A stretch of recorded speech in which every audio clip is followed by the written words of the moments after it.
Padre celestial, tú que moras en el excelso trono de tu reino, he aquí un grupo de tus criaturas. Delante de ti estamos para pedir tu perdón por todos nuestros pecados. Bendito Dios, en este momento venimos ante ti con un corazón abierto, pidiéndote que nos permitas crecer en la gracia y el conocimiento de nuestro Señor y Salvador Jesucristo. Padre amado, te rogamos que ilumines la mente y el espíritu para que podamos comprender mejor tu palabra y tu santa voluntad. Ayúdanos a ser perseverantes en el estudio de las Escrituras. Ayúdanos a buscar la verdad en cada página y ayúdanos a aplicar lo aprendido en nuestras vidas. Que tu Santo Espíritu nunca nos abandone. Que cada lección aprendida nos acerque más a ti y nos transforme en un reflejo de tu amor. Permíteme, Padre Santo, compartir este conocimiento con mis hermanos y amigos, para que juntos podamos crecer y edificar nuestras vidas en la fe. Gracias, Señor mío, por tu paciencia y tu guía constante. Todo te lo ruego, Señor mío, en el nombre de Jesús. Amén. En nuestra búsqueda de desarrollo personal y espiritual, uno de los principios fundamentales que nos guía es el crecimiento continuo en el conocimiento. Este concepto no solamente es esencial para nuestro bienestar personal, sino también para nuestro crecimiento espiritual. El crecimiento espiritual, mi hermano, es un viaje de toda la vida. Es como un jardín que ha sido cuidadosamente cultivado. Al principio las semillas son pequeñas y los brotes son tiernos. Sin embargo, con el tiempo, el jardinero se dedica a cuidar de las plantitas y les provee su agua, nutrientes. Cuida para que no sean asfixiadas por la sombra de plantas más grandes. Y a medida que crecen, esas raíces se fortalecen, las hojas se expanden y las flores finalmente florecen en todo su esplendor. Así es también el crecimiento en el conocimiento espiritual. Y Pedro nos exhorta a un crecimiento continuo en nuestra fe cuando dice: mas creced en la gracia y conocimiento de nuestro Señor y Salvador Jesucristo. A Él sea gloria, ahora y hasta el día de la eternidad. Eso dice el apóstol en su segunda carta, capítulo 3, versículo 18. Crecer en conocimiento no solamente se limita a acumular información sobre Dios y sobre la Biblia, no. Crecer en conocimiento involucra un proceso más profundo, una relación personal y transformadora con Cristo. Ya te dije que es como cultivar un jardín, ¿no es cierto? Ese jardín es espiritual. Y a medida que profundizamos nuestras raíces en la palabra de Dios, florecemos en nuestra fe. Entonces pregúntate aquí, mi hermano, ¿qué obstáculos te impiden crecer en el conocimiento de Dios? El tema lleva por título Crecimiento en el conocimiento. Bienvenidos, mis hermanos y hermanas, al estudio bíblico. Es un privilegio compartir con cada uno de vosotros la palabra del Señor. Entonces, embarquémonos juntos a explorar este hermoso viaje de preparación al cielo.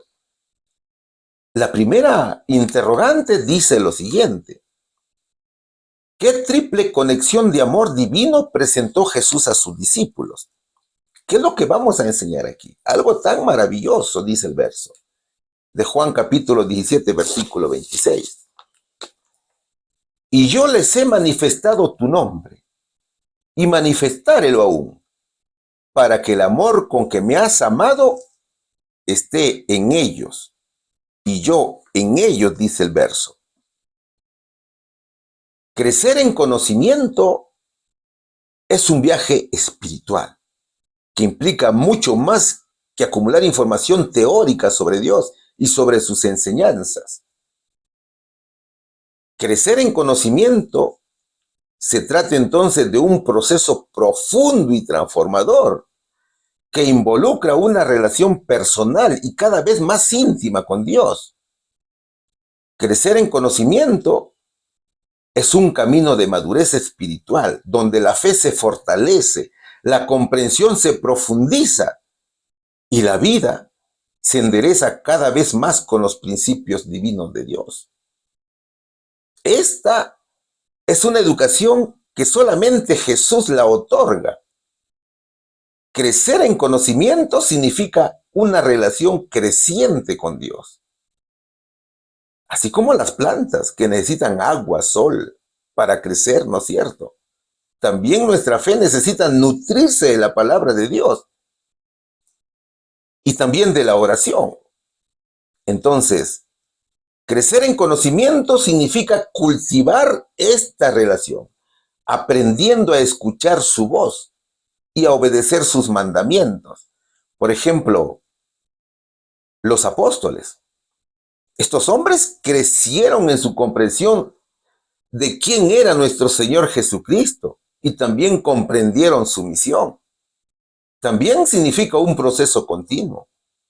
El conocimiento es un viaje, es un proceso de toda la vida en el que constantemente descubrimos nuevas facetas de Dios y de su plan para nuestras vidas. ¿Cuál es el ejemplo aquí? Es Pablo. Pablo era un estudiante apasionado y estudioso, ferviente de las Escrituras, conocedor del conocimiento de las leyes de Moisés y de los profetas, así como una comprensión clara también del Evangelio de Jesucristo. Pablo era un gran académico, ¿no es cierto? Un gran intelectual, pero a pesar de ser un gran intelectual y educador, un gran maestro de la ley, Pablo comenzó a escudriñar el Evangelio de Jesucristo y comenzó a amarlo porque lo comenzó a conocer. ¿Qué más significa un conocimiento en crecimiento? Significa también una transformación interior. El conocimiento no solamente transforma el intelecto, no, sino que también transforma nuestros corazones, transforma la mente. A medida que crecemos en conocimiento, nuestras actitudes, valores y prioridades se enderezan cada vez más con las cosas de Dios.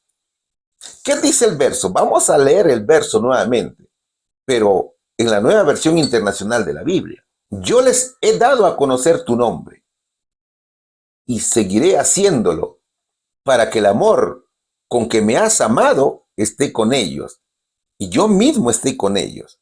Así dice Juan capítulo 17, versículo 26. ¿Qué fue lo que le dio a conocer Jesús a sus discípulos? ¿Te has preguntado eso? El Señor dice, yo les he dado a conocer tu nombre. La auténtica identidad de Dios Padre fue lo que le dio a conocer Dios a sus apóstoles. Esa verdad ha sido revelada por Jesús. Y ese conocimiento es esencial para una relación íntima con Dios, ¿no es cierto? Cristo con su vida y con sus enseñanzas dio a conocer los atributos, la voluntad, los mandamientos de Dios. Reveló su amor y también reveló su plan de salvación para la raza caída. Y aún continúa haciéndolo con cada uno de nosotros. Es por eso que predicamos el Evangelio, ¿no es cierto? Es decir, Jesús dio a conocer a su Padre. Y lo que dio a conocer fue el carácter y la voluntad de Dios. Hay un hermoso verso que dice Juan capítulo 1, versículo 18, y te lo voy a leer, hermano. A Dios nadie lo ha visto nunca. El Hijo único, que es Dios y vive en comunión íntima con el Padre, nos lo ha dado a conocer, dice Juan, capítulo 1, versículo 18. ¿Qué más dice el verso? El verso dice, y seguiré haciéndolo. Jesús no solamente lo dio a conocer a sus discípulos y a la gente de su tiempo. El Señor aún continúa haciendo conocer a su Padre, a todo aquel que en Él crea. Es decir, este es un proceso continuo de revelación y conocimiento. Jesús vive en nosotros todos los días y hasta el fin del mundo. Jamás te olvides que todo es por medio del Espíritu Santo.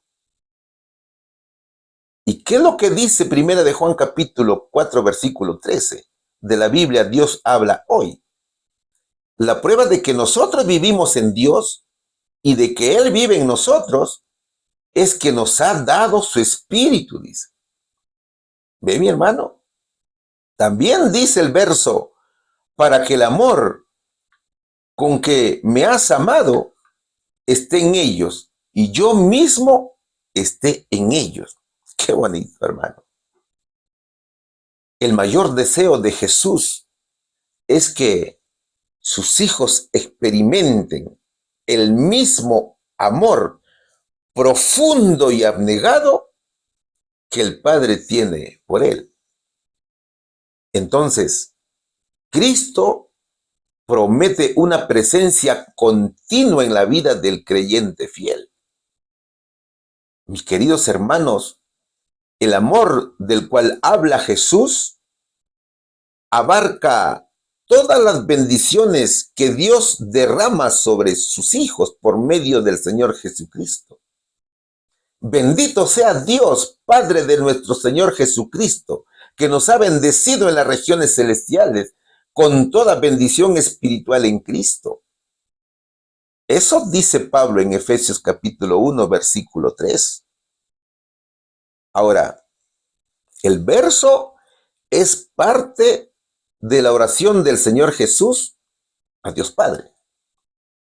Jesús está hablando de unidad, de un amor que proviene del Padre hacia Él, que debe trasladarse a los discípulos y que está estrechamente unido a la presencia de Jesús en sus vidas.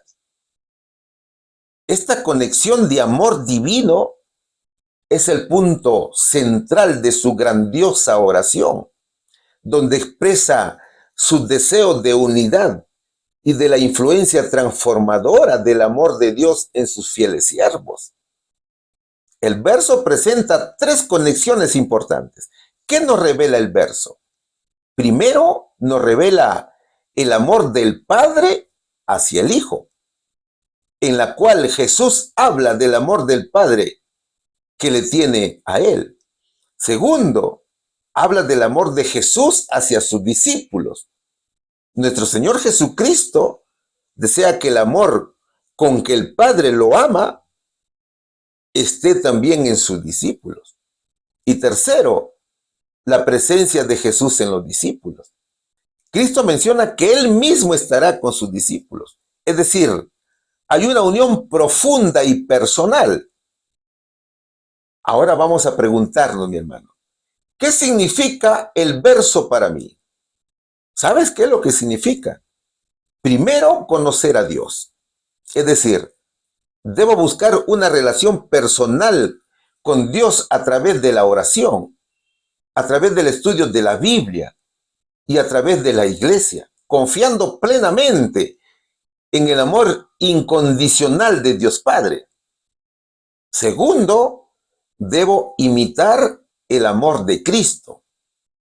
Cada siervo de Dios puede imitar el ejemplo de Jesús y amar al Padre y a nuestros hermanos en la fe con un amor desinteresado. Significa amar a los demás sin condiciones, reflejando el amor de Dios hacia nosotros. Y tercero, significa permitir que Dios habite en mí. Con la presencia de Jesús en mi vida, puedo experimentar la misma comunión de amor que Cristo compartió con sus discípulos. Eso significa que debo abrir mi corazón al Espíritu Santo para poder experimentar la presencia transformadora de Dios en mi vida. Entonces, pregúntate, mi hermano, ¿qué significa que el Espíritu Santo more en ti? Eso tienes que preguntarte y tienes que reflexionar también sobre ello. ¿Sabes? En el viaje terrenal tiene que haber una conexión entre lo humano con lo divino. La verdadera educación se basa en una profunda conexión entre las personas y lo divino, donde la mente y el corazón se comunican auténticamente. Esta conexión permite transmitir una energía vivificadora que inspira y transforma más allá de la simple transferencia de conocimientos. En esencia, mi hermano, el conocimiento genuino solo surge de experiencias vivas, de experiencias puras. Es por eso que la hermana White dice, solamente por medio de una comunión tal, la comunión de la mente con la mente, del corazón con el corazón, de lo humano con lo divino, se puede transmitir esa energía vivificadora. Transmisión que constituye el papel de la verdadera educación. Únicamente la vida engendra vida, dice en su libro La Educación. Hermano mío, solo Jesús, con una extraordinaria metodología, nos ilustra magistralmente para que nosotros podamos entender y comprender sus enseñanzas y para que podamos también crecer espiritualmente cada día. ¿Cuál sería, mi hermano, aquí la respuesta? ¿Qué triple conexión de amor divino presentó Jesús a sus discípulos? El amor del Padre hacia el Hijo, el amor de Jesús hacia los discípulos y la presencia de Jesús en los discípulos. Pregunta número 2. Estamos estudiando la lección número 18, que dice crecimiento en conocimiento. Y la pregunta dice, ¿a quiénes presentan los seguidores de Cristo al mundo? Vamos a estudiar el libro de los Hechos de los Apóstoles, capítulo 17, versículo 23. Porque pasando y mirando vuestros santuarios, hallé también un altar en el cual estaba la inscripción, al Dios no conocido. Aquel pues a quien vosotros honráis sin conocerle, a este os anuncio yo. ¿Quién decía esto? Era Pablo, ¿no es cierto? Y este es un hermoso verso. ¿A quién debemos presentar? A Jesús, ¿verdad? Pero, ¿cómo lo vamos a presentar? ¿Será como lo presentan algunos como un ser pecador igual a nosotros? No, no es cierto. A Jesús tenemos que anunciarlo como un ser santo, puro, perfecto, sin naturaleza pecaminosa, que tomó mi lugar y murió por mí en la cruz. Así es como se debe anunciar a Jesús. Entonces, tenemos que presentar al Señor como el Salvador del mundo, como la verdad y vida. Tenemos que ser claros, mis hermanos. Tenemos que explicar quién es Jesús y qué significa su mensaje de amor y redención para mí. ¿Qué más tenemos que hacer para presentarlo? Tenemos que ser respetuosos. Es decir, tenemos que utilizar un lenguaje humilde y sencillo para no herir a las personas. ¿Qué más tenemos que hacer? Tenemos que ser auténticos. Tenemos que compartir nuestras experiencias personales con Jesús. Eso se llama testificar de Cristo, ¿no es cierto? Tenemos que testificar y mostrar cómo es que el Señor Jesús ha impactado en mi vida. Jamás olvidemos que esta misión nos ha dado el Señor como privilegio para compartir su evangelio. No te olvides que Jesús va delante de nosotros y lo ve todo. Por tanto, el trabajo debe ser genuino y con mucho amor, inspirado por el Espíritu Santo. ¿Cuál es el ejemplo? El ejemplo es Pablo, como ya te lo dije. Pablo utiliza un extraordinario método para anunciar a Jesús. Y vamos a leer nuevamente el verso, pero vamos a leerlo en la versión Dios habla hoy. Pues, al mirar los lugares donde ustedes celebran sus cultos, he encontrado un altar que tiene escritas estas palabras: a un Dios no conocido. Pues bien, lo que ustedes adoran sin conocer es lo que yo vengo a anunciarles. Eso dice el apóstol Pablo. Entonces, el verso presenta un extraordinario método para el anuncio de Jesús. Pablo utilizó un enfoque de conexión cultural que se puede llamar el método de la contextualización o puente cultural. Pablo utilizaba como método señalando a un altar, a un Dios desconocido. ¿Para qué? Para abrir un diálogo sobre la verdadera naturaleza de Dios, y demuestra una gran sabiduría al adaptar su mensaje al contexto ateniense.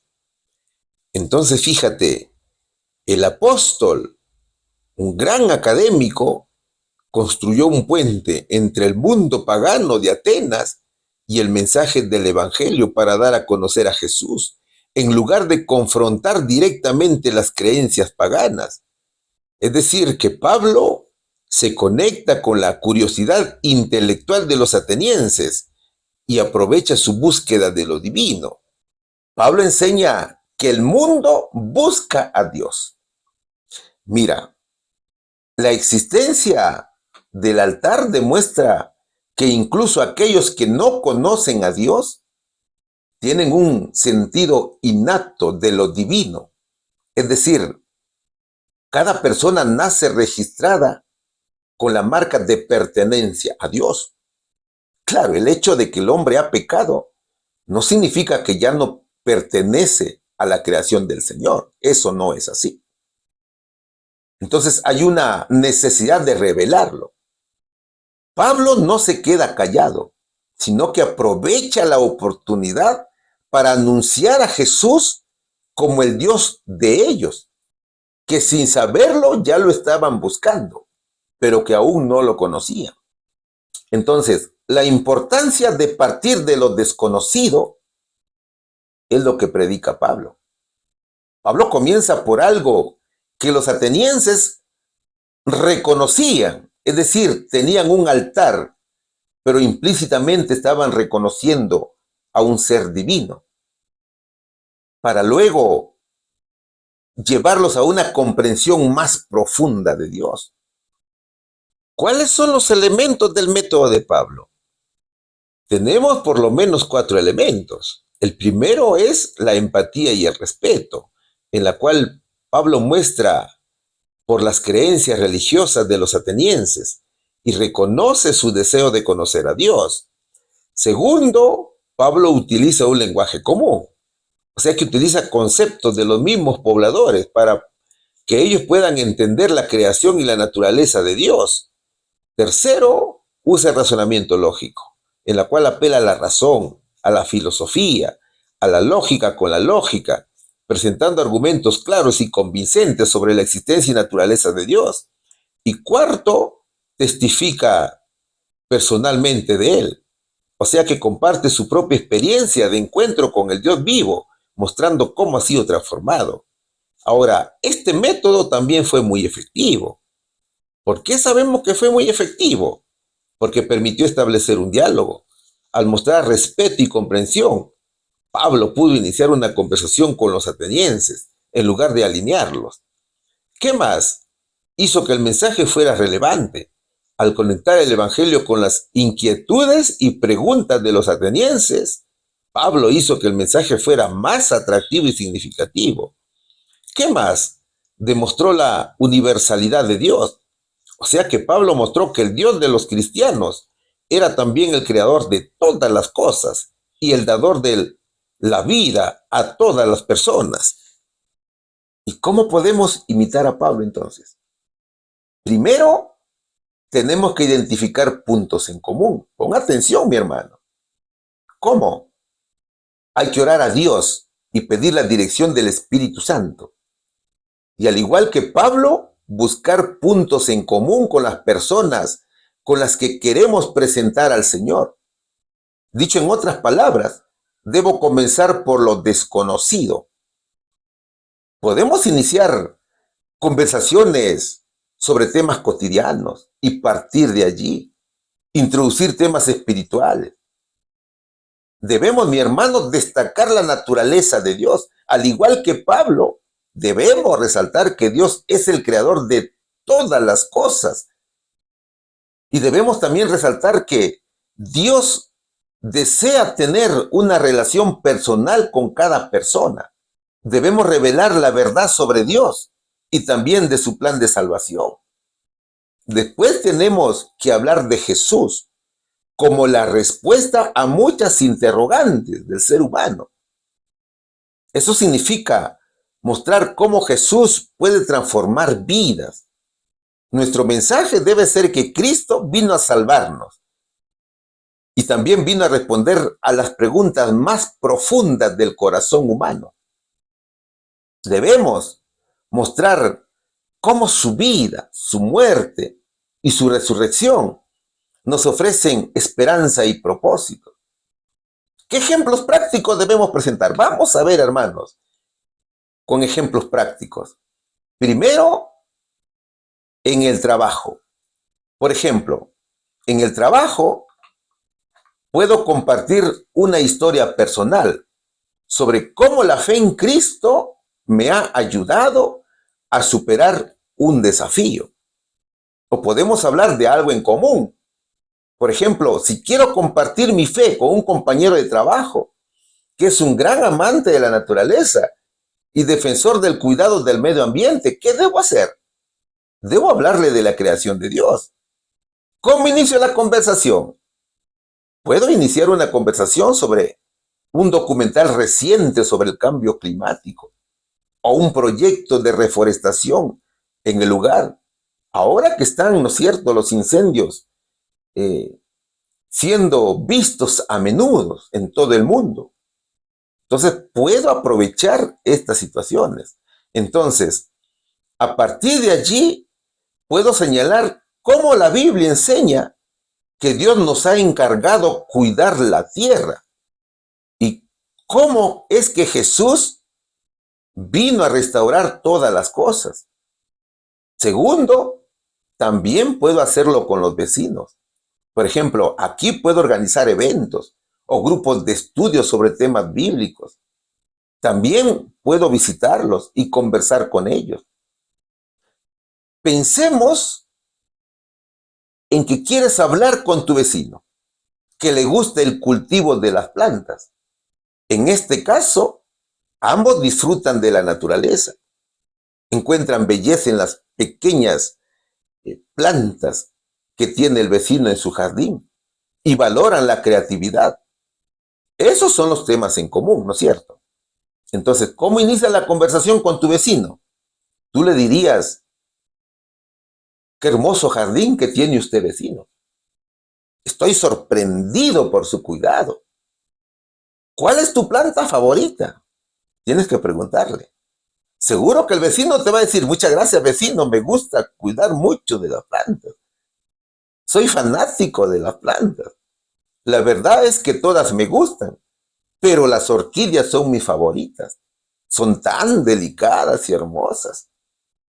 ¿Qué le dirías tú entonces?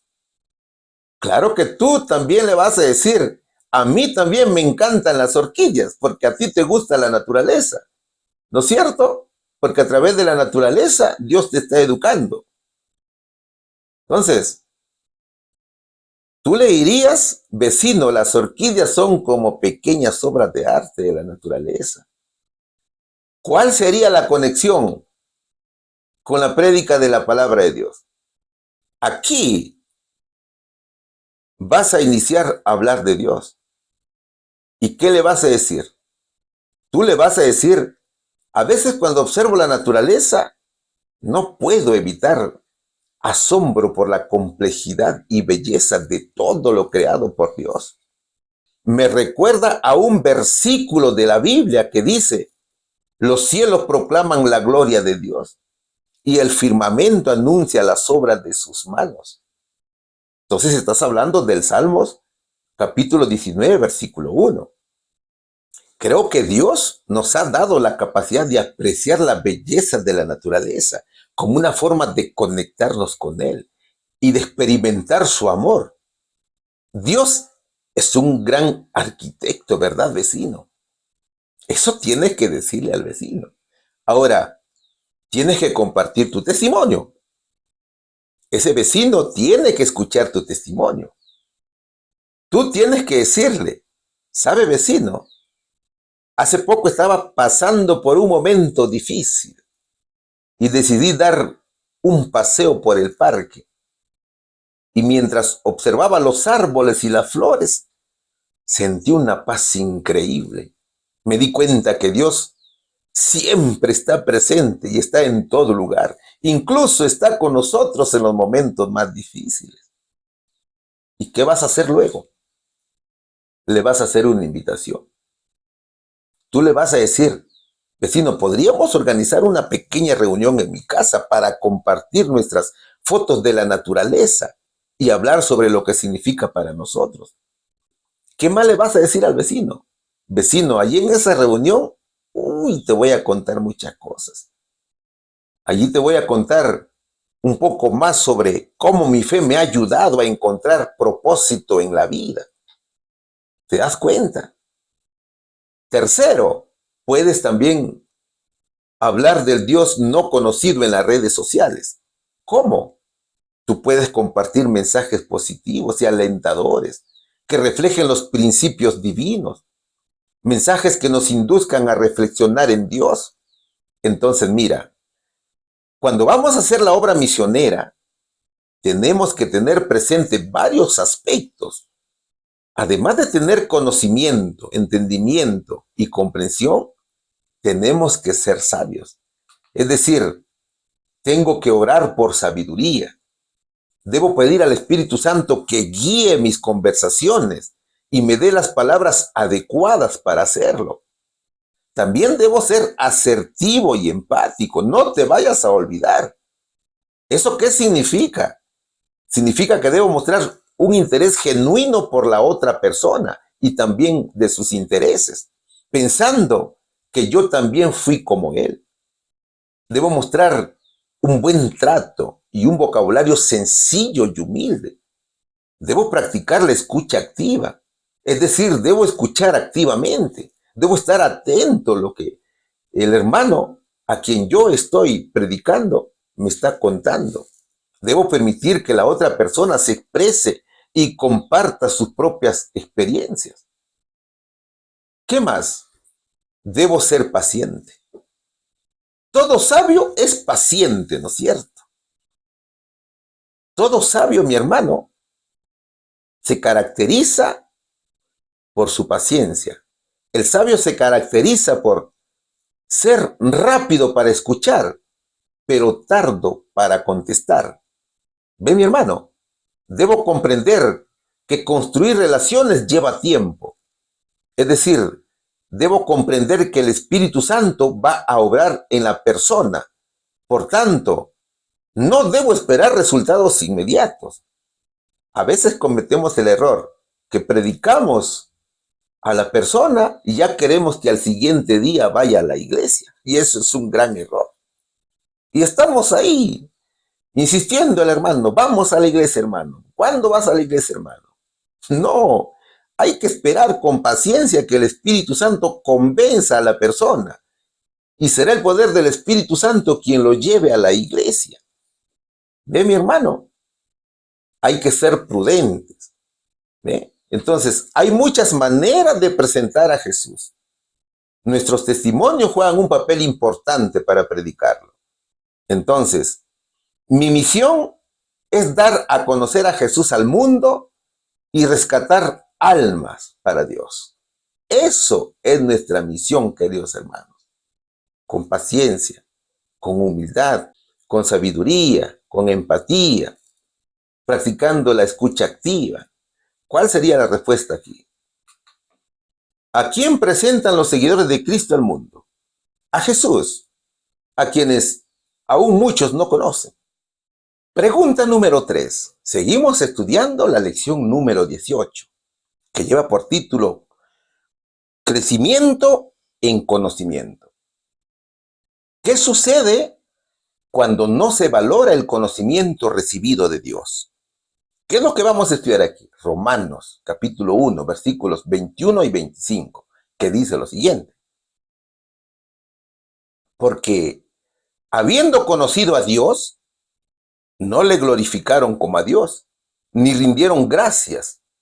Antes se desvanecieron en los discursos, y el necio corazón de ellos fue entenebrecido, los cuales mudaron la verdad de Dios en mentira, honrando y sirviendo a las criaturas antes que al Creador, el cual es bendito por los siglos. Amén.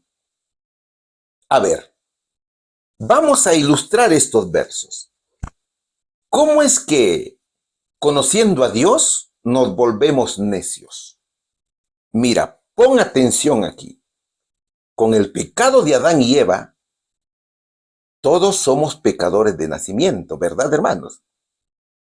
Todos nacemos con el principio del egoísmo. Todos nacemos con naturaleza pecaminosa. ¿Cómo lo sabemos? Porque así lo dice la Biblia. ¿Dónde? En Salmos capítulo 51, versículo 5, de la Nueva Traducción Viviente, que dice, pues soy pecador de nacimiento. Así es, desde el momento en que me concibió mi madre.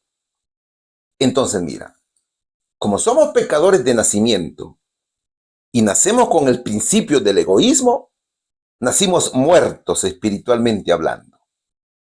Somos egoístas, orgullosos, altivos, soberbios, coléricos, idólatras, glotones, perezosos, ávaros, mentirosos, etc. Es decir, tal cual lo observas en la imagen que te he puesto. Es que no hay ningún ser en el mundo que sea bueno. Todos somos malos y perversos.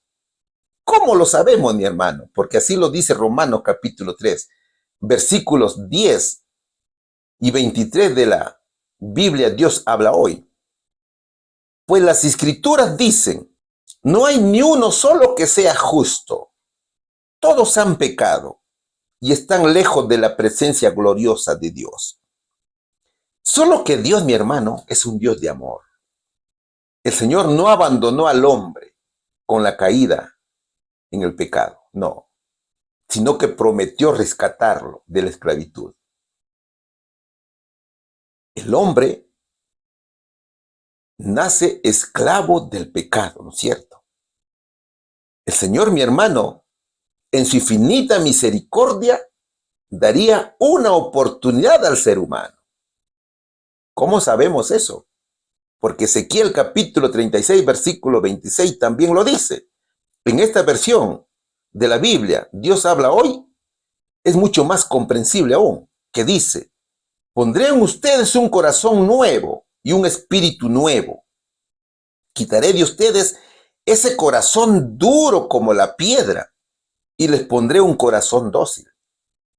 El corazón nuevo es una mente nueva. No es que el Señor te va a quitar ese corazón que tienes aquí y te va a poner otro, no. El Señor está hablando de la mente.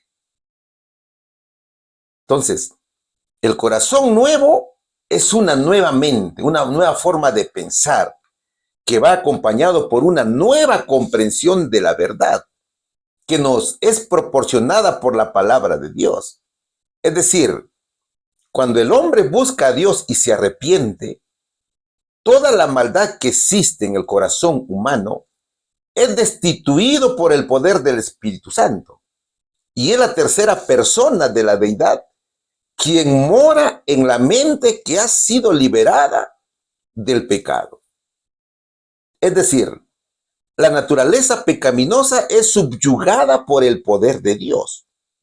Y mientras el pecador arrepentido no ceda al pecado, su vida es transformada y la comunión con Dios crece y crece cada día. Es decir, vive en santidad. La hermana Guay lo dice con mucha claridad. Ese cambio de corazón va siempre acompañado por un claro concepto del deber cristiano, por la comprensión de la verdad que nos es proporcionada por la palabra de Dios. Eso dice ella. Ahora, eso no significa que por el hecho de que el Espíritu Santo mora en ti, ya no vas a orar, ya no vas a ayunar, ni vas a leer la palabra de Dios. No, eso no es así. Ahí tienes que ser un cristiano fiel y verdadero. Cuando el Espíritu Santo mora en ti, mayor necesidad tienes de Jesús. Tienes que vivir pegado a Jesús, como el pámpano a la vid. Es de recordar, mi amigo, que sin Jesús nada podemos hacer. Mientras el Espíritu Santo mora en ti y mantiene subyugado al pecado, tal cual lo ves en la imagen, el ser humano comienza a vencer de la mano de Jesús. Por ejemplo, si antes me gustaba vestir como el mundo, de la mano de Jesús he vencido, he dejado la moda. Entonces, ahora ya no me gustan esas modas del mundo. Y así vas venciendo. Otro ejemplo más. Si antes me gustaba fumar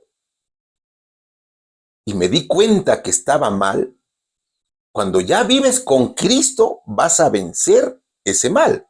Ahora aborreces al cigarro. Y así hay tantos ejemplos, hermano. Pero ojo aquí, mi querido amigo.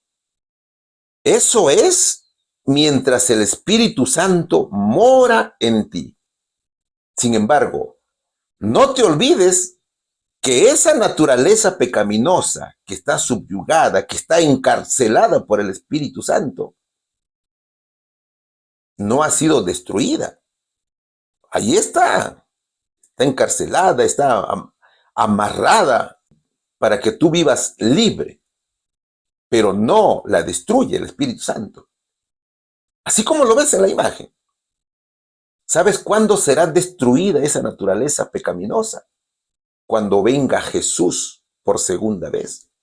Y este cuerpo corrupto por la naturaleza pecaminosa sea transformado en nuevo cuerpo incorruptible. ¿Cómo lo sabemos? Porque así lo dice Primera de Corintios capítulo 15, versículos 52 y 53. También lo vamos a leer en la versión de la Biblia Dios habla hoy. En un momento, en un abrir y cerrar de ojos, los muertos serán resucitados para no volver a morir, y nosotros seremos transformados, pues nuestra naturaleza corruptible se revestirá de lo incorruptible, y nuestro cuerpo mortal se revestirá de inmortalidad. Entonces, ¿qué sucede con el crecimiento espiritual? Mira, mientras estamos caminando con Cristo, hemos crecido enormemente y hemos recibido grandes bendiciones. Mientras vivimos con Jesús, recibimos grandes dones. El temor a Dios, luego recibimos el conocimiento, después el entendimiento, seguidamente la comprensión. Es decir, vivimos en santidad y en comunión con el Señor. Somos obedientes a los 10 mandamientos de la ley de Dios por amor, y por amor hacemos su voluntad. Hemos aceptado a Jesús como nuestro Rey y Señor. Pero, ¿qué sucede si nos descuidamos un poquito y nos soltamos un poquito de la mano de Jesús? Esa naturaleza pecaminosa nuevamente nos induce al pecado. Entonces, el conocimiento, la sabiduría, que era un don para el bien de los demás, vuelve al hombre necio. Y el hombre como ha blasfemado de Jesús, es abandonado por el Espíritu Santo y comienza a distorsionar la verdad. Y en lugar de adorar y glorificar a su Creador, comienza a investigarlo, a difamarlo. Comienza a aceptar la doctrina del purgatorio. ¿Se da cuenta, hermano? De la inmortalidad del alma. Es decir, se aleja de la verdad y sin darse cuenta comienza a rechazar al Espíritu Santo. Y la naturaleza pecaminosa comienza a manejarlo nuevamente. Y eso es lo que dicen los versos. Vamos a leerlo nuevamente, pero en la Nueva Traducción Viviente de la Biblia, para poderlo entender. Vamos a ver estos versos, del 21 al 25, para que se pueda comprender mejor.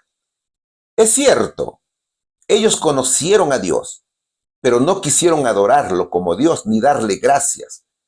En cambio, comenzaron a inventar ideas necias sobre Dios.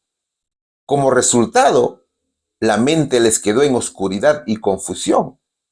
Afirmaban ser sabios, pero se convirtieron en completos necios. Y en lugar de adorar al Dios inmortal y glorioso, rindieron culto a ídolos que ellos mismos se hicieron. Entonces Dios los abandonó para que hicieran todas las cosas vergonzosas que deseaban en su corazón.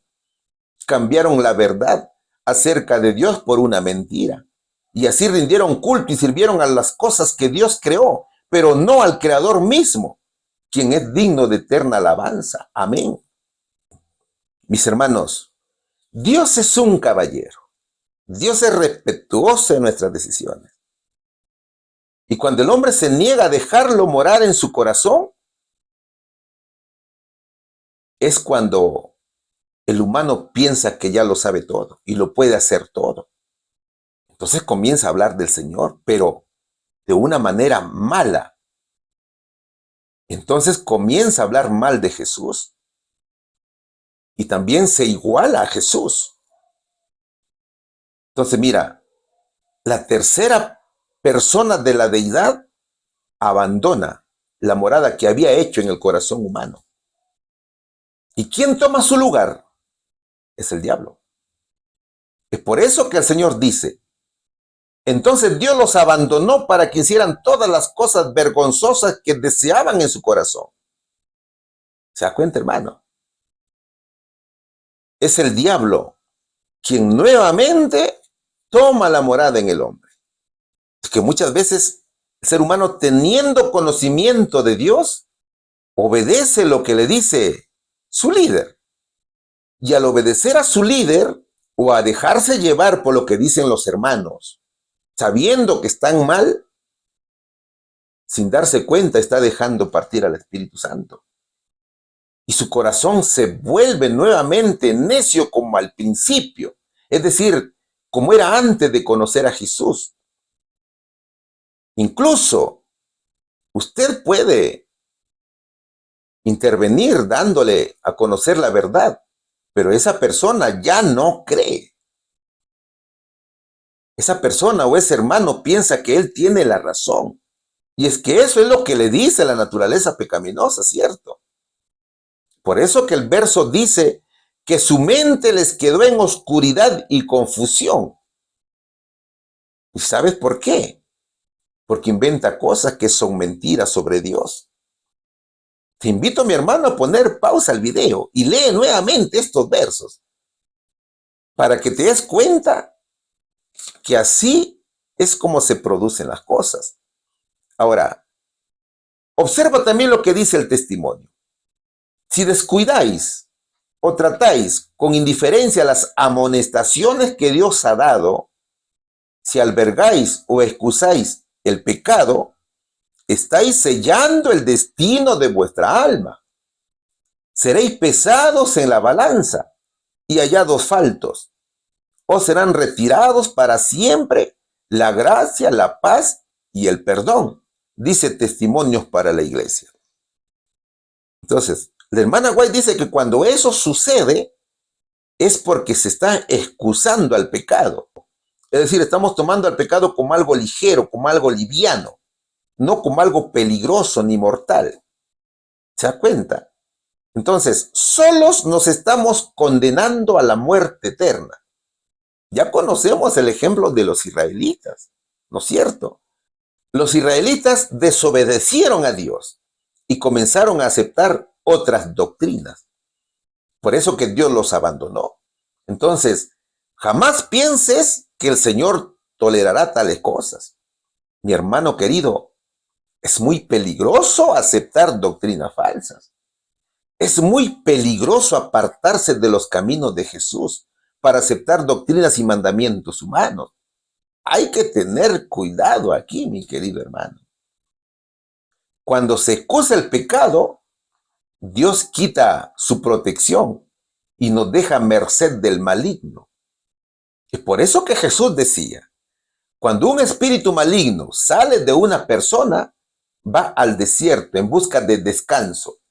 Pero como no lo encuentra, dice, volveré a la persona de la cual salí. De modo que regresa y encuentra que su antigua casa está barrida y en orden. Entonces el espíritu busca a otros 7 espíritus más malignos que él. Y todos entran en la persona y viven allí.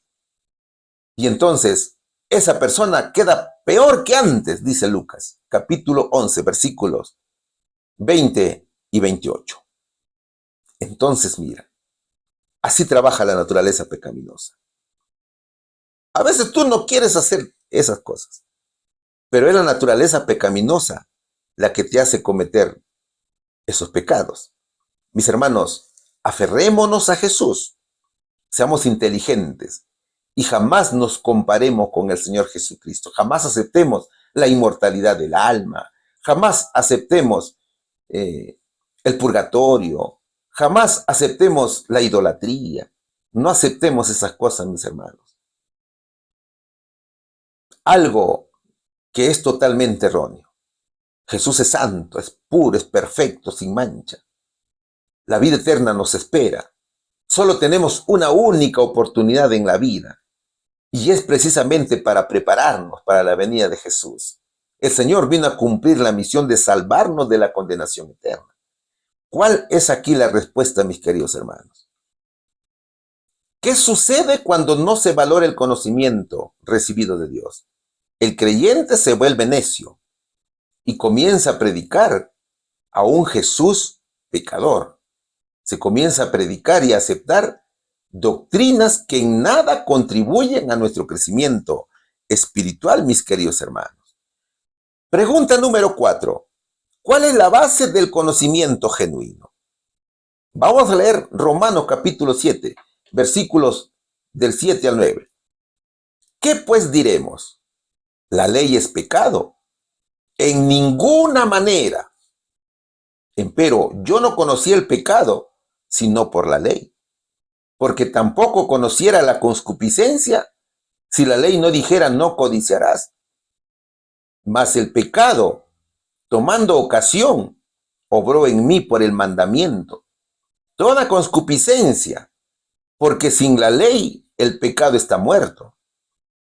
Así que yo sin la ley vivía por algún tiempo, mas venido el mandamiento, el pecado revivió. Y yo morí. Eso dice el apóstol Pablo. A ver, de acuerdo a los versículos propuestos, parece que ha faltado completar la pregunta, ¿no es cierto? En todo caso, debería ser, ¿cuál es la base del conocimiento genuino del pecado? Porque la base del conocimiento divino es el temor a Dios, como lo dice Proverbios capítulo 1, versículo 7. Entonces, Pablo explica que la ley es la base del conocimiento genuino del pecado. Por eso que el Señor nos ha dado el don del conocimiento. ¿Ven?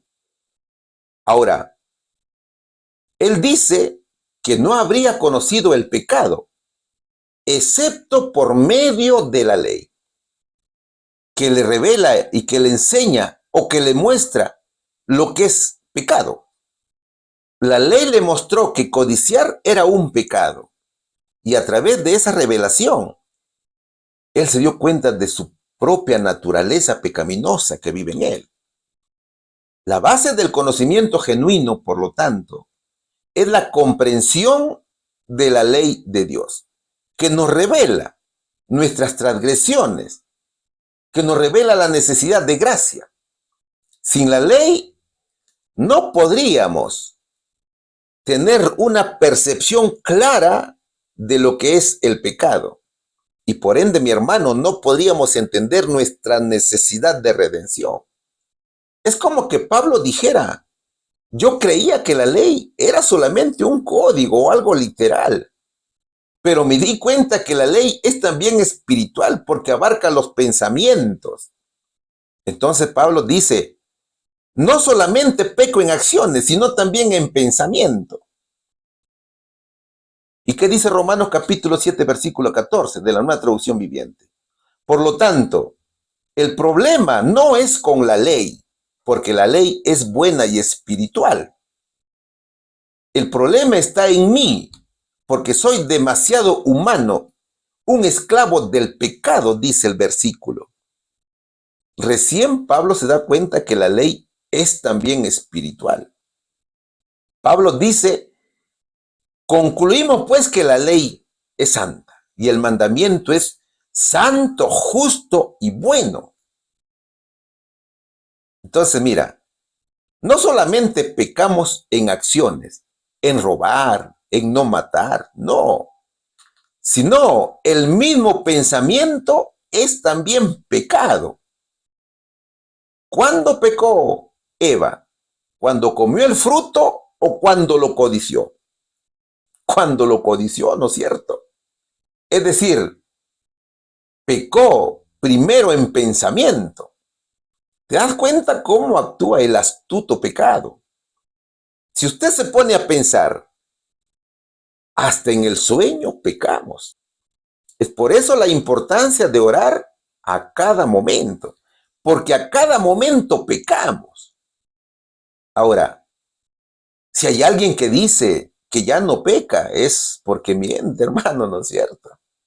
Si usted, mi hermano, piensa que ya no peca, por favor, déjenos en el comentario sus impresiones y ponga ahí, hermano, yo ya no peco, ya soy perfecto.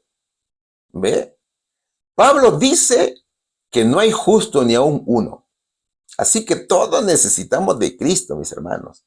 Veamos el testimonio. ¿Qué es lo que dice este testimonio? La ley de Dios, tal como se presenta en las Escrituras, es amplia en sus requerimientos. Cada principio es santo, justo y bueno. Ella impone a los hombres obligaciones frente a Dios, alcanza hasta los pensamientos y sentimientos y producirá una convicción de pecado en quien esté persuadido de haber transgredido sus requerimientos. Si la ley abarcara solo la conducta externa, los hombres no serían culpables de sus pensamientos, deseos y designios erróneos, pero ella requiere que el alma misma sea pura y la mente santa, que los pensamientos y sentimientos estén de acuerdo con la norma de amor y justicia. Eso dice el libro Mente, Carácter y Personalidad.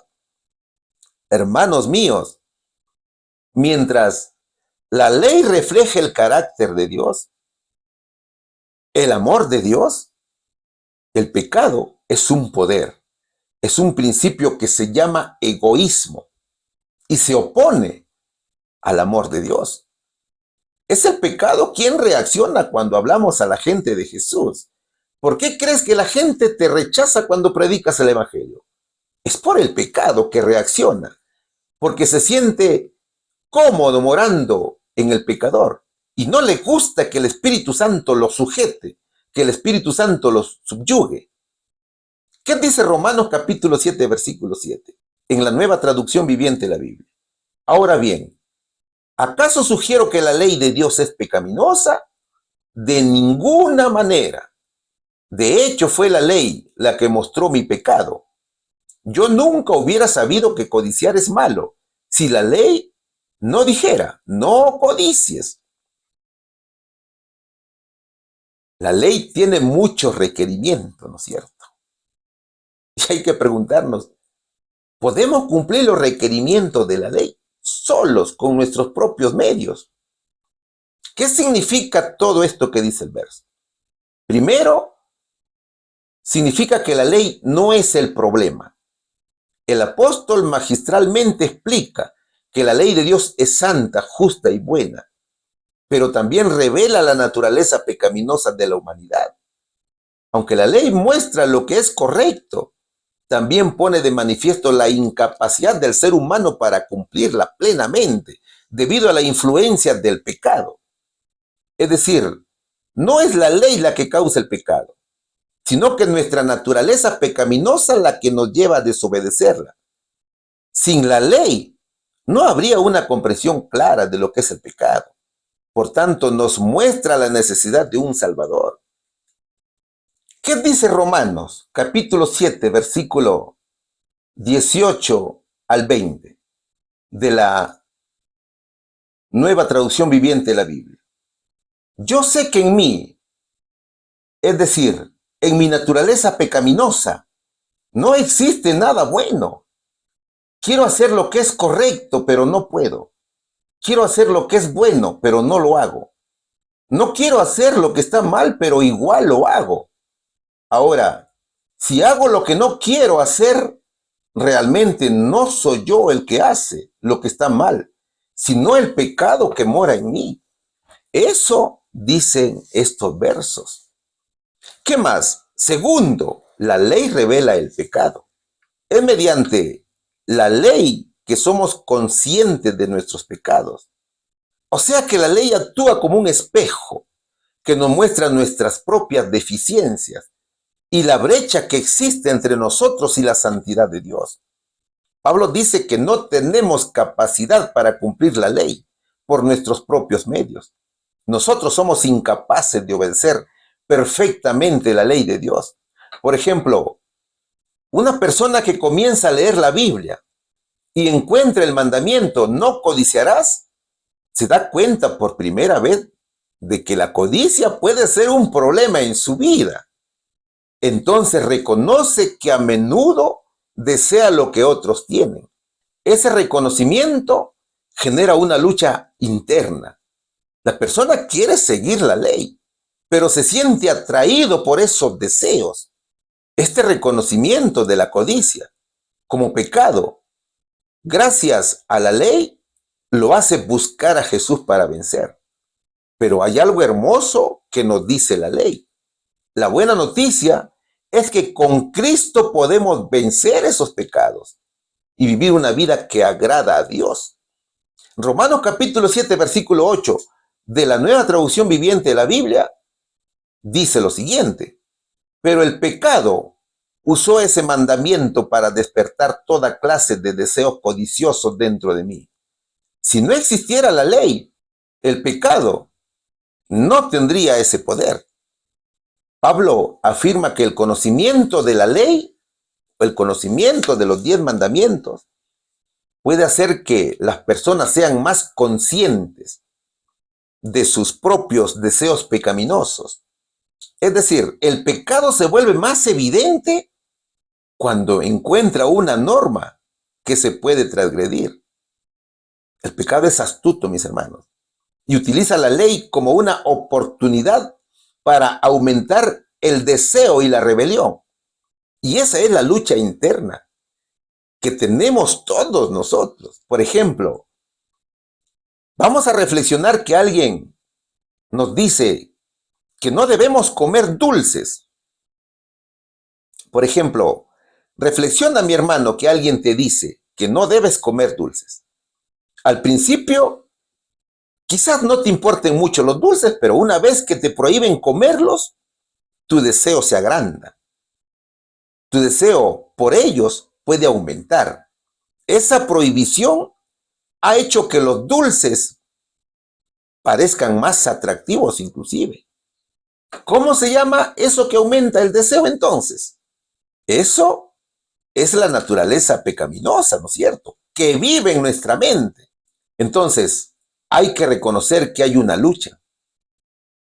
Es decir, tengo que reconocer que la lucha contra el pecado es real y constante. También debo saber que no estoy solo en la batalla. Tengo también que saber que Jesús ha traído su gracia, su perdón, y nos la ha regalado. La gracia de Dios es un don. Y esta es una gran noticia, que es suficiente para nosotros. Además, debo entender que debo depender del Espíritu Santo. Y solo con el Espíritu Santo puedo resistir la tentación y vivir una vida que agrada a Dios. Ahora, ¿qué dice Romanos capítulo 7, versículo 9? Hubo un tiempo en que viví sin entender la ley. Sin embargo, cuando aprendí, por ejemplo, el mandamiento de no codiciar, el poder del pecado cobró vida. Por eso que estábamos explicando el ejemplo, ¿no es cierto? ¿Qué dice Pablo aquí? Pablo testifica de su experiencia personal con la ley. Pablo reconoce, él dice, yo no conocía la ley a profundidad y no tenía algo claro sobre el pecado. No es que Pablo no pecara, no, sino que no tenía una norma externa con la cual medir sus acciones. El apóstol muestra dos cosas. Primero, el pecado revivió. Pablo dice que la ley, en lugar de eliminar el pecado, parecía enfurecerlo. Pero claro, es que Pablo no comprendía que la ley solo muestra el pecado, como ya lo dijimos. La ley es como un espejo. Pablo entiende que al mostrar la santidad de Dios y la magnitud de sus propias transgresiones, el pecado se hizo más evidente en su vida. ¿Ve? Segundo, Pablo murió. Pablo no habla de su muerte física, no. Pablo habla de una muerte espiritual. Al darse cuenta de su incapacidad para cumplir perfectamente la ley, Pablo reconoció su propia condenación y su necesidad de un Salvador. Por ejemplo, piensa que decides iniciar una dieta para mejorar tu salud, mi querido amigo. Nosotros en la iglesia la llamamos Reforma Pro Salud. Al principio, quizás no seas muy consciente de los alimentos que consumes o de las porciones malas que ingieres.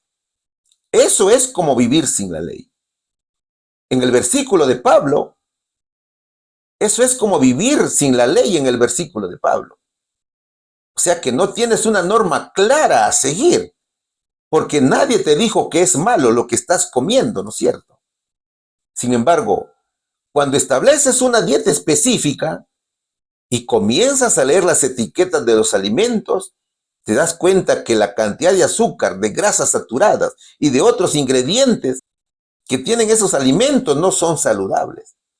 Es decir, te has dado cuenta que estás alimentándote mal. La dieta o la reforma pro salud, como la conocemos nosotros, es la ley que ha revelado tu pecado, que ha revelado tus malos hábitos alimenticios. Entonces, fíjate, el pecado revivió. Es decir, antes quizás no te preocupaba tanto el contenido nutricional de los alimentos. Pero ahora que conoces las reglas de una dieta saludable, sientes una mayor tentación de comer alimentos poco saludables, dulces, carnes, pollo a la brasa, con gaseosa, etc. Es la dieta que te ha mostrado lo malo que era tu alimentación, ¿no es cierto? Y es la naturaleza pecaminosa que te induce a comer lo malo. Ahora, ¿cómo mueres en el ejemplo? Morir es sentir una fuerte lucha interna entre el deseo de seguir comiendo como antes y la necesidad de cumplir con tu dieta o con la reforma pro salud. O sea, que te sientes como si murieras. ¿Se da cuenta? Es sentir que has muerto a tus antiguos hábitos alimenticios y reconoces que por ti mismo no puedes cumplir perfectamente con la dieta o con la reforma pro salud o la ley. Entonces dices, no, yo necesito de un Salvador. Y así como en el caso de la dieta, que necesitamos de la ayuda de un nutricionista para mantener una dieta saludable, también el creyente necesita del Señor Jesucristo para vencer el pecado y vivir una vida que agrade a Dios. Queridos amigos, tanto en la vida diaria como en nuestra relación con Dios, la ley o las normas o las reglas o los estándares nos revelan nuestro pecado y nuestra necesidad de un Salvador. Dios, mis hermanos, juzgará cada pensamiento, cada sentimiento, cada acción. Es decir, todo nuestro ser será sometido a juicio. ¿Sabes por qué? Porque Jesús ha venido a salvar al ser completo, cuerpo, alma y espíritu. Es que todo el ser transformado, cuando venga Jesús, será salvo, ¿no es cierto? Entonces, es necesario vivir en santidad y en estricta obediencia a nuestro Señor Jesucristo. ¿Cuál sería la respuesta, mi hermano, aquí? ¿Cuál es la base del conocimiento genuino? Es el temor a Dios, la obediencia a los 10 mandamientos de la ley de Dios. Pregunta número 5. Seguimos estudiando esta lección, que lleva por título Crecimiento en conocimiento. ¿Qué debería avergonzar? ¿Qué dice 1 Corintios capítulo 15, versículo 34? Velad detenidamente y no pequéis, porque algunos no conocen a Dios. Para vergüenza nuestra hablo, dice el Señor. A ver, en tiempos de Pablo, los corintios habían aceptado la doctrina de los falsos maestros, que negaban la resurrección de Jesús. Es como que se hubieran emborrachado con las doctrinas falsas. Entonces era necesario que volvieran a su razonamiento, a su juicio, que volvieran al verdadero camino que es Jesús. Dicho en otras palabras, muchos corintios no razonaban de manera correcta, sino que tergiversaban la verdad absoluta y aceptaban lo que decían sus líderes. ¿Se da cuenta? En ese tiempo, todo falso maestro creía que él era el único que entendía la palabra de Dios y creía que los demás no razonaban bien, sino que estaban locos o que eran ignorantes. ¿Se da cuenta, mi hermano, cómo trabaja aquí el enemigo? Ellos creían que eran muy inteligentes y no aceptaban la verdad, sino que vivían tercos en sus posiciones.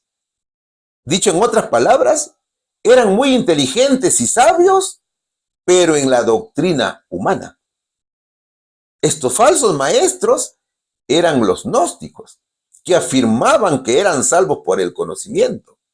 Veamos el verso nuevamente, pero en la Nueva Traducción Viviente de la Biblia. 1 Corintios capítulo 15, versículo 34. Vuelvan verdaderamente al buen juicio y no pequen, pues algunos de ustedes no conocen a Dios. Digo esto para que se avergüencen. Entonces Pablo llama aquí a despertar a la justicia de Dios, pero no un despertar del cuerpo, sino un despertar espiritual. O sea que Pablo exhorta a salir de la apatía o la complacencia espiritual para vivir una vida conforme a la fe. Pablo dice que por el hecho que ya conozcamos a Dios, no significa que ya tengamos gran conocimiento de la palabra de Dios. No significa que nos vamos a estancar en el estudio, no. El verdadero creyente nunca para de estudiar. El verdadero creyente sigue ayunando, sigue orando. Y en varias lecciones hemos dicho que el verdadero creyente es un aprendiz de por vida, ¿no es cierto? Entonces Pablo dice, no peques. El apóstol recuerda que como fieles creyentes estamos llamados a una vida de santidad, de obediencia a los 10 mandamientos, sabiendo que la ley de Dios es el árbol. Algunos de ustedes no conocen a Dios, decía. Es decir, Pablo dice, algunos dicen que conocen a Dios, pero difaman con sus teorías y no viven acorde a la voluntad de Dios. Eso es lo que los decía a los hermanos, ¿no es cierto? Que estaban aferrados en las doctrinas gnósticas. Entonces, viven en tinieblas, en el error, por tanto viven en pecado. Y eso es porque el Espíritu Santo de Dios ya los abandonó. Entonces ya no hay comprensión, ni entendimiento. Por tanto, si no vivían de acuerdo a la voluntad de Dios y no reflejaban el carácter de Cristo, no se avergonzaban de sus actos. Por ejemplo, algunos dicen, yo tengo años en la iglesia y no necesito tus enseñanzas porque tú eres un novato. Otros dicen, tú no sabes otros idiomas como yo. Por lo tanto, tú no comprendes bien los mensajes de la hermana Elena G. de Guay. No comprende los testimonios. ¿Qué estamos haciendo en ese caso? Estamos considerando a nuestros hermanos ignorantes, ¿no es cierto? ¿Y sabes a qué conlleva todo esto? Conlleva la arrogancia, a la marginación, a la discriminación. Sin embargo, no nos damos cuenta, mis hermanos, que para el tema de los idiomas y con la globalización hay traductores digitales por todos lados. Incluso con la inteligencia artificial como herramienta, ya casi no es necesario el estudio de otros idiomas. Claro, eso no significa que no debemos esforzarnos en el aprendizaje, sino que cada creyente debe esforzarse en aprender. Y todo es con el poder del Espíritu Santo. Pero hay muchas herramientas que tú puedes utilizar en la traducción de los idiomas. El verso también dice, para vergüenza vuestra lo digo. Eso dice el verso.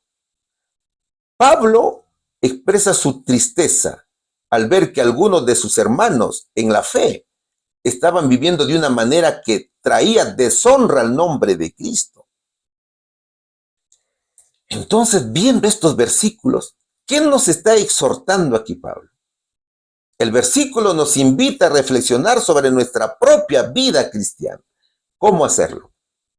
Primero, hay que autoexaminarnos de manera constante. Tengo que contrastar mi vida con las Escrituras para ver si estoy actuando de acuerdo a la voluntad de Dios. Segundo, tengo que evitar la hipocresía. Mi fe debe manifestarse en acciones. Jamás debo decir que soy cristiano y luego vivir como no cristiano o como el mundo. Tercero, tengo que crecer en conocimiento. Nunca debo dejar de conocer a Dios mediante su palabra, mediante la oración.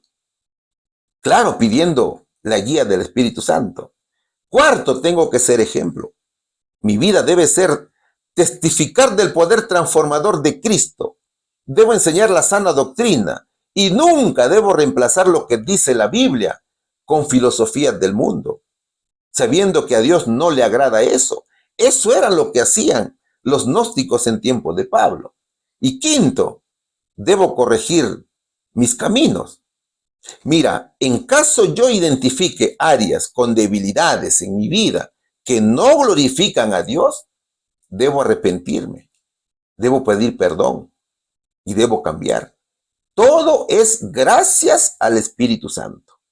Entonces, mi hermano, cuidado con aceptar cosas que no estén acordes con la Biblia. La única norma del cristiano es, mi querido hermano, la Biblia. Es la palabra de Dios. No te vayas a olvidar.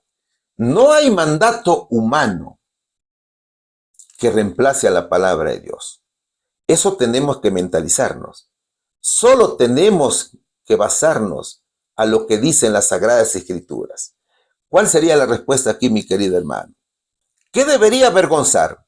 Tener conocimiento de la ley y no cumplirla y pecar. Pregunta número 6. ¿Qué no se debe hacer nunca? ¿Qué es lo que vamos a estudiar aquí?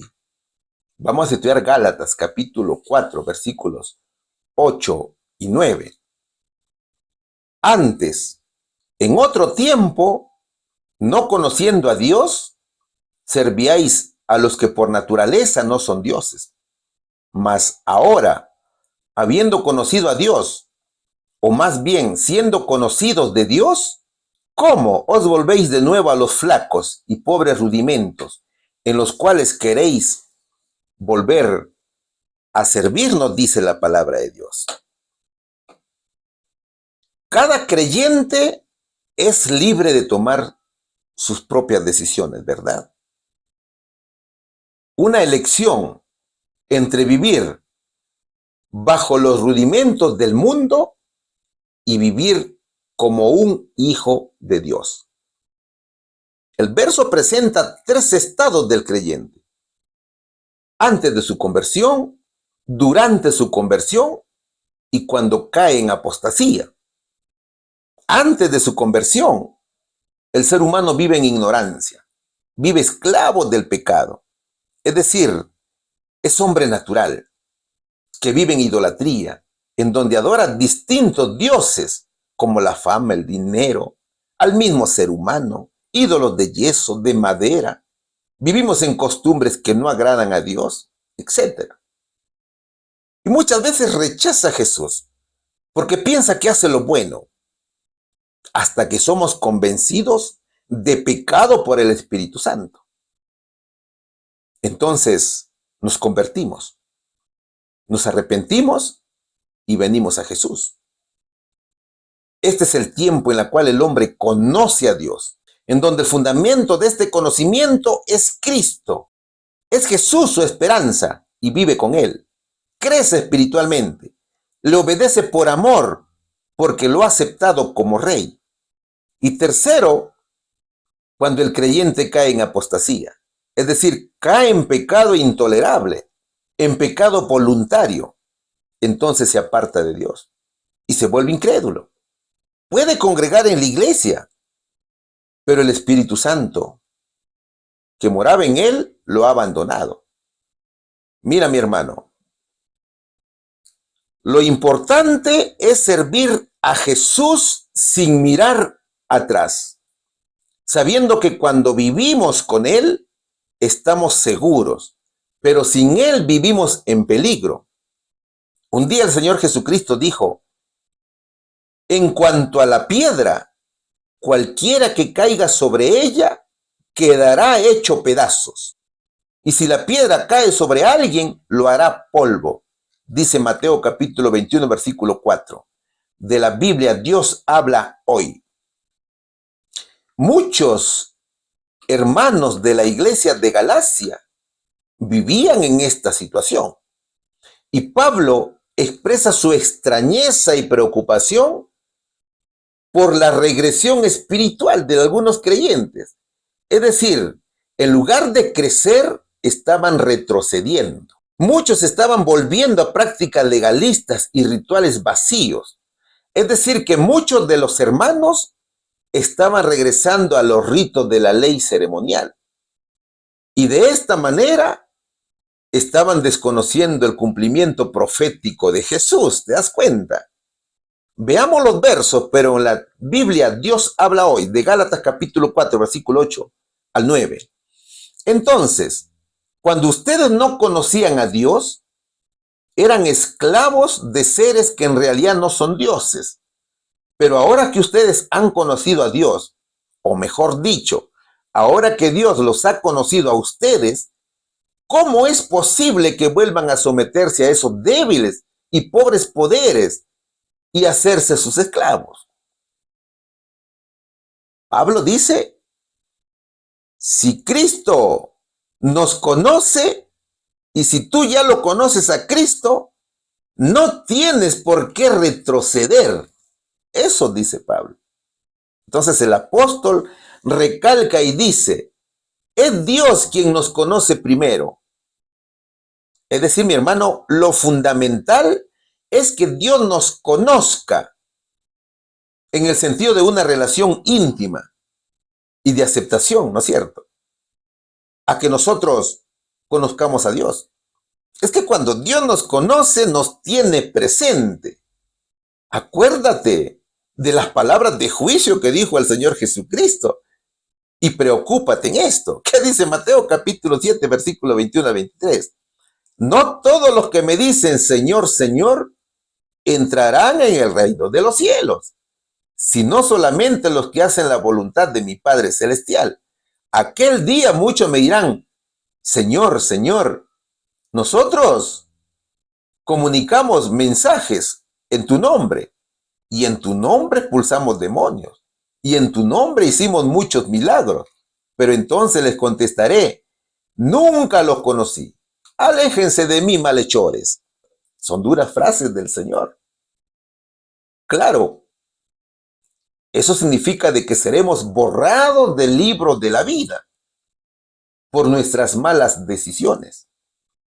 Por eso te decía, cuando nosotros comenzamos a tergiversar la verdad de Cristo y hablar mal del Señor, el Espíritu Santo nos abandona, mi hermano.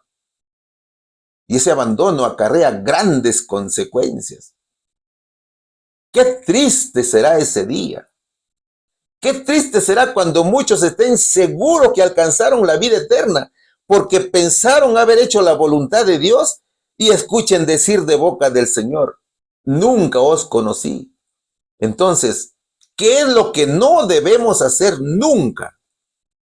Hay varias cosas, mis queridos hermanos, hermanas, amigos y amigas. Primero, nunca debemos volver a la esclavitud de las obras. Es decir, jamás debo abandonar la gracia de Dios y tratar de ganar la salvación por medio de las obras de la ley o por mis propios esfuerzos. Segundo, jamás debemos volver a abrazar las leyes y regulaciones sin fundamento. Nunca debo aceptar leyes humanas que no estén acordes a los mandamientos divinos. Por ejemplo, el catecismo, resoluciones y directivas que vulneren los 10 mandamientos de la palabra de Dios, el amor de Dios y al prójimo. Tercero, nunca debo volver a confiar en lo tangible y visible. Como Dios conoce mi corazón, jamás debo volver a confiar en rituales, tradiciones, costumbres, doctrinas falsas o experiencias religiosas que no conducen a una relación personal genuina con Dios. Y cuarto, jamás debo olvidar la libertad que Cristo me ha otorgado. Nunca más debo dejar que el miedo, que la culpa o la tradición gobiernen mi vida. Cada día que pasa, debo aferrarme más a Cristo para que esa naturaleza pecaminosa no despierte el deseo en mí. Debo entender que conozco al Señor y lo contemplo por medio del Señor Jesucristo, que vino a este mundo a morir por mí y también por usted, mi querido hermano y mi querido amigo. ¿Sabes? El creyente fiel tiene que mantenerse firme en su fe. Tiene que mantener esa plena confianza en Cristo, evitando retroceder a prácticas antiguas que lo esclavizan y lo alejan de la libertad que encontró en Jesús. Entonces, ¿qué debo hacer en mi vida para no volver a ser esclavo nuevamente? 4 cosas, mi hermano. Tienes que llevar el conocimiento y la sabiduría a la práctica. Es decir, debo centrarme en la relación con Dios, cultivando una relación personal y profunda con Jesús mediante la oración. Debo leer la Biblia y vivir en comunión con los hermanos de fe. Segundo, debo vivir en libertad. Debo someterme al poder del Espíritu Santo para no caer en la esclavitud de reglas o tradiciones que no tienen fundamento bíblico. Tercero, tengo que amar a los demás. Tengo que demostrar el amor de Jesús sirviendo a los demás y construyendo relaciones de hermandad. Y cuarto, debo crecer en la gracia. Debo y tengo que permitir al Espíritu Santo que transforme mi vida para crecer espiritualmente y madurar en la fe. Entonces, mi hermano, el amor de Cristo es progresivo, pero con esfuerzo diario creceremos en el conocimiento de Dios. Hay que entender que sin un verdadero conocimiento de Dios, estaremos a merced del enemigo de Dios. Es por eso que tenemos que reconocer la importancia de conocer a Dios y dejar atrás las antiguas costumbres que no conducen a una vida plena. ¿Cuál sería la respuesta aquí, mis queridos hermanos? ¿Qué no se debe hacer nunca? Es caer en idolatría y en blasfemia contra Dios. Eso es lo que nos dice la palabra de Dios. Pregunta número 7. Vaya, mis hermanos, que hemos llegado al final de la lección. Y la última pregunta nos dice, ¿cuál es el mayor deseo del cristiano? Estudiaremos Oseas, capítulo 6, versículo 3. Y conoceremos y proseguiremos en conocer a Jehová. Como el alba está aparejada su salida, y vendrá a nosotros como la lluvia tardía y temprana a la tierra. A ver, reflexiona, mi amigo, que estás aprendiendo a tocar un instrumento musical. Al principio solamente conocerás las notas básicas, ¿verdad? Pero con la práctica y la dedicación comienzas a entender la armonía y la melodía. Así como el ejemplo es nuestra relación con el Señor. Al principio podemos tener una idea general de quién es Dios, pero a medida que leemos la Biblia, oramos y pasamos tiempo con otros creyentes, nuestro entendimiento de Dios se profundiza. Todo es por medio del Espíritu Santo. ¿Por qué crees, mi hermano, que se perdió Israel? El problema de Israel descrito en Oseas, capítulo 4, versículo 6, dice, mi pueblo fue destruido porque le faltó conocimiento, ¿no es cierto? Entonces, el llamado es a prepararse para no seguir el ejemplo de Israel y no ser destruido por falta de conocimiento. Jamás te olvides que en aquel tiempo los únicos que podían entender la palabra de Dios eran los sacerdotes, eran los escribas y fariseos, eran los maestros de la ley. El pueblo no entendía la palabra de Dios, no la estudiaba. Entonces vivían engañados. Claro, si el líder decía de que Jesús no venía, pues mucha gente creía. Solamente el remanente era aquel que conocía la verdad absoluta. Entonces, jamás te olvides que Israel actual tiene toda la luz del Evangelio. Entonces, mira, cada creyente tiene que tratarse un objetivo, tiene que caminar en confianza con Jesús. El creyente fiel tiene que poner su mirada en el cielo y esperar con alegría la segunda venida de Jesús. ¿Qué significa esto? Significa que tenemos que poner de nuestra parte y conocer a Jesús a plenitud. La gran mayoría sabe leer, ¿no es cierto? Porque ese es el don que Dios nos ha regalado. Entonces, el no leer la Biblia, ¿qué significa? Significa una excusa para no conocer la palabra de Dios. Por eso que te decía, la iglesia actual tiene toda la luz. Y si usted, mi amigo, no lee la Biblia y sabe leer, dependerá de usted. Jamás le ponga excusa. Caso contrario, vamos a caer en el engaño. Si sabemos leer y no leemos y aceptamos otras doctrinas que no están acordes con la Biblia, vamos a caer en el engaño de muchos. Jamás te olvides, mi hermano, que el diablo anda como león rugiente buscando a quien devorar. Hermano mío, a Jesús le agrada que seamos esforzados en conocer a su Padre y a Él mismo. Entonces, hay que escudriñar las sagradas escrituras, hay que enamorarse de Jesús, pero no es posible agradar a Dios sin fe, porque para acercarse a Dios, uno tiene que creer que existe y que recompensa a los que lo buscan, dice Hebreo capítulo 11, versículo 6. Hay varios testimonios, hermanos, de personas que vinieron a la iglesia sin saber leer y ahora saben leer. ¿Sabes por qué? Porque le pidieron a Dios esa sabiduría, ese don para poder leer la palabra de Dios y poder entender sus propósitos. ¿No te alegra eso, mi hermano? Eso es un gran milagro, ¿no es cierto? Entonces, todos debemos hacer eso. Cada creyente fiel que se somete al poder del Espíritu Santo crecerá constantemente, cual planta que es regada por la lluvia. Y eso es lo que te está diciendo Oseas aquí. En el capítulo 6, versículo 3. Esforcémonos por conocer al Señor.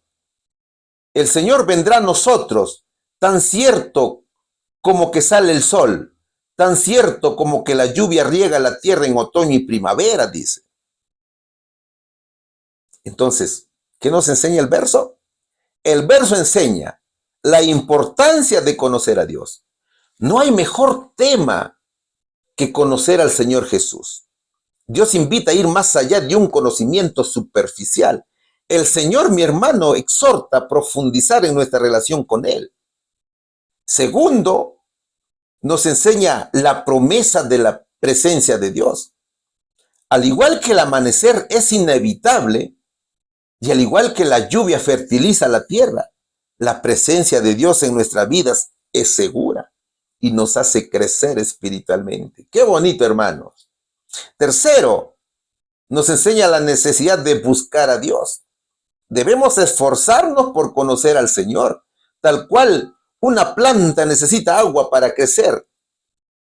¿Quién hace crecer nuestra fe? Es Jesucristo, ¿no es cierto? ¿Con quién crecemos espiritualmente? Con Jesús. ¿Sabe, mi querido amigo? Quizás usted que ve por primera vez este programa, quiero decirte que Dios espera que todos vengan a Él.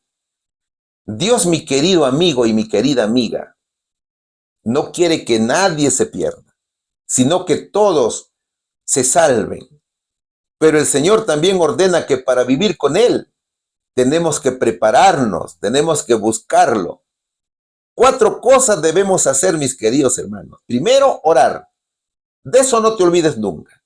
Orar es un diálogo con Dios para pedir la dirección del Espíritu Santo y también para contarle todos nuestros problemas, deseos, aflicciones. Es decir, orar es hablar con Dios y escucharlo. Así como conversas con un amigo, así conversa con Dios. Hay que leer la Biblia también. La Biblia es la palabra de Dios. Es una fuente inagotable de sabiduría y conocimiento. Pero quizás, mi hermanito, usted dirá, pero hermano, yo no sé leer. Hermano mío, el mensaje de Dios es: no te preocupes, porque el Dios Altísimo es todopoderoso. ¿Qué nos dice el Señor? El Señor nos dice que Él da la vista al ciego, endereza al cojo y también da conocimiento, entendimiento y comprensión a todo al que viene a Él con corazón humillado. Ya te dije que hay hermanos que antes de venir a Jesús no sabían leer y ahora lo hacen muy bien. Leen, reflexionan y testifican de Cristo. ¿Qué más debemos hacer? Congregar en la iglesia. Hay que compartir con los hermanos. Hay que asistir al templo, participar, reflexionar, cantar con alegría. Todo esto fortalecerá la fe y ayudará a crecer espiritualmente. También tenemos que servir a los demás. Servir a los demás es un mandamiento de Dios. Cuando crecemos en la fe, el Señor pone en nosotros el querer y el hacer. Entonces hacemos la voluntad de Dios y ayudaremos al prójimo sin ningún interés. Y esta es una forma de expresar nuestro amor por Dios. Así que, mi querido hermano y amigo, Dios espera por ti para regalarte hermosos dones y puedas vivir una vida de santidad con Él.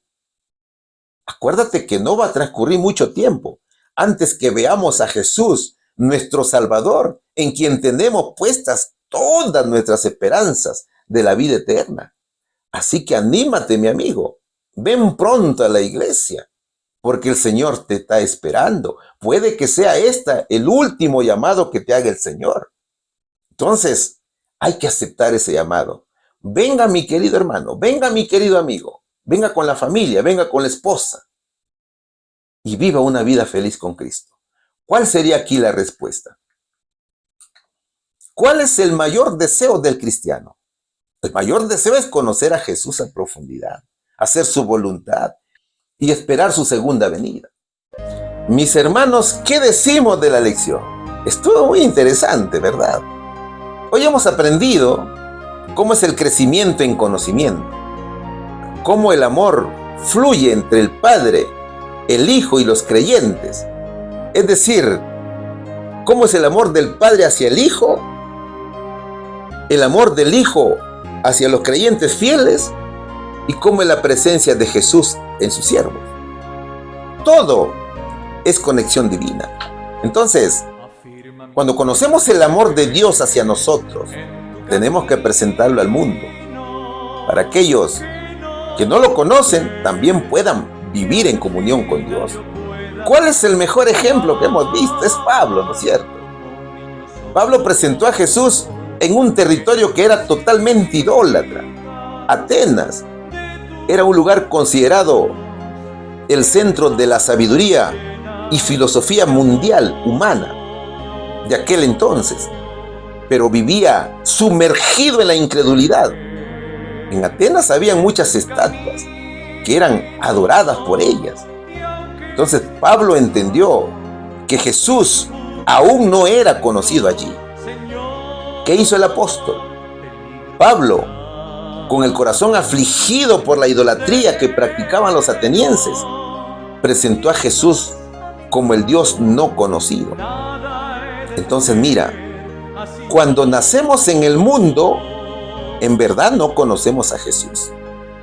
Pero cuando aceptamos su llamado, comenzamos un proceso educativo en la cual crecemos en conocimiento, crecemos en comprensión, crecemos en entendimiento y todo eso nos conduce a la sabiduría. Practicamos el temor a Dios. Solo que llega el momento que aún estando en la iglesia, vivimos desconectados de Jesús. Es como que no lo conociéramos.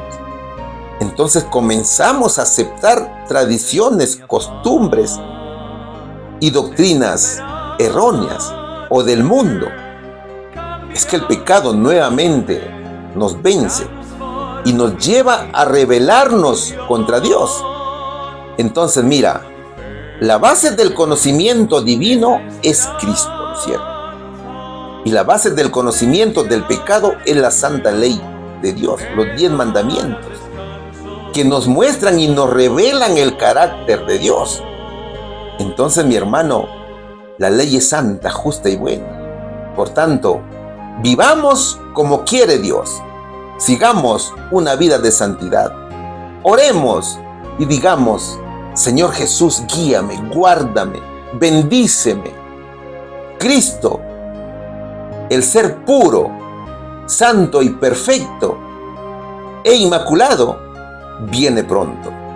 Bendito sea su nombre por toda la eternidad.